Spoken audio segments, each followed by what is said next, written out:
semakin dalam membaca Quran, saya semakin tidak bisa tidur. Semakin gelisah batin ini.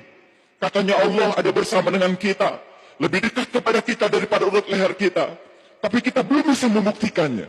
Katanya Allah bersama dengan kita, tapi sholat saya selama itu tidak pernah bisa khusyuk. Rakaat demi rakaat dilakukan, tetapi apa yang saya ingat, apa yang saya sembah, saya tidak mengerti. Saya membaca Quran surat Al-Ma'un, Ara'aital ladzi yukadzibu biddin, celakalah para pendusta agama. Fazalikal ladzi yad'ul yatim, yang mentelantarkan yatim. Siapa yatim itu sesungguhnya? Dari kehidupan kita sehari-hari kita tahu, yang namanya yatim adalah mereka yang tak beribu, yang tak berbapa. Tapi begitu saya membuka lembaran-lembaran kitab yang hakiki, ternyata yatim bukan yang tak beribu, tak berbapa. Bukan manusia yang namanya yatim. Yang tak beribu, yang tak berbapa bukan manusia. Setiap manusia yang lahir ke dunia, pasti ada ibunya, pasti ada bapaknya. Betul? Cuman ada yang sudah meninggal, ada yang masih hidup. Siapa yatim itu sesungguhnya? Yang tak beribu, yang tak berbapa. Berarti yang yatim adalah yang tidak pernah dilahirkan. Siapa yang tidak pernah dilahirkan? Yang tidak pernah dilahirkan adalah jiwa kita. Yang tidak pernah dilahirkan adalah diri sejati kita. Itu yang tidak pernah dilahirkan. Itulah diri kita yang sebenarnya, yang ditiupkan langsung oleh Allah. Fa'idha sawaituhu wa nafakhtu bihi min ruhi faqau lahu sajidin. Dan ketika aku telah selesai menciptakan tubuhmu, aku tiupkan ruhku. Itu yang yatim. Itu yang banyak ditelantarkan oleh kita. Salat kita cuma raganya saja. Jiwa kita di mana? Cipta kita di mana? Rasa kita di mana?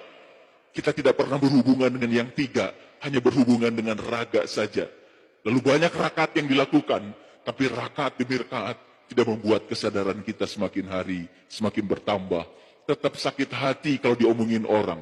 Tetap marah ketika orang marah kepada kita. Tetap reaktif kepada situasi yang tidak kita inginkan.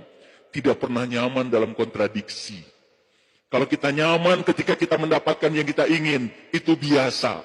Tapi kalau kita tetap nyaman dalam kontradiksi, mendapatkan yang tidak kita inginkan, tetap nyaman, itu ukuran spiritual. Disitulah ukurannya akhlak kita. Salat bukan tujuan. Tujuan kita adalah akhlak. Nabi Muhammad menjadikan salat sebagai sarana untuk membangun akhlak. Saya bertemu dengan seorang guru yang mursyid, yang bisa mengajarkan cara meniti ke dalam diri, menemukan siapa diri saya, siapa Tuhan saya. Justru saya tidak menemukan di pesantren, tanpa menganggap rendah pesantren. Jadi kalau begitu, di mana sebetulnya ilmu agama yang sebenarnya itu ada? Saya cuma punya satu keyakinan, karena Allah dalam hadis qudsi mengatakan, para waliku ada di bawah naunganku, dan tidak ada mengenal seorang wali tanpa seizinku.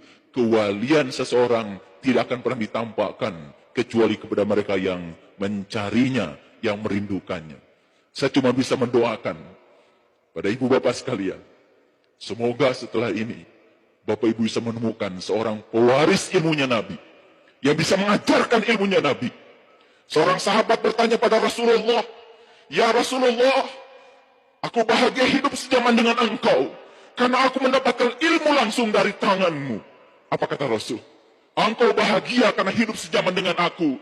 Tapi jauh lebih bahagia umatku," kata Nabi, "yang hidup tidak sejaman dengan aku, tapi mereka masih dapat ilmuku dari para pewarisku."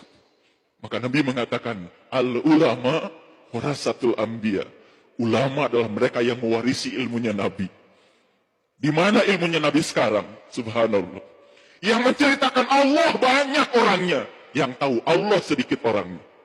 Yang mengaku menyembah Allah banyak orangnya, tapi yang diaku oleh Allah buat dia menyembah Allah sedikit orang. Allah sendiri mengatakan di Quran, "Sullatun minal awwalin wa qalilun minal akhirin." Yang beriman itu sebagian awalnya banyak, tapi setelah diseleksi oleh Allah, tinggal sedikit. Makanya di dalam Al-Kahfi dikatakan, tinggalkan kebanyakan orang, cari gua yang bisa memberikan keselamatan. Masuklah pada kelompok yang sedikit. Itu kata Allah.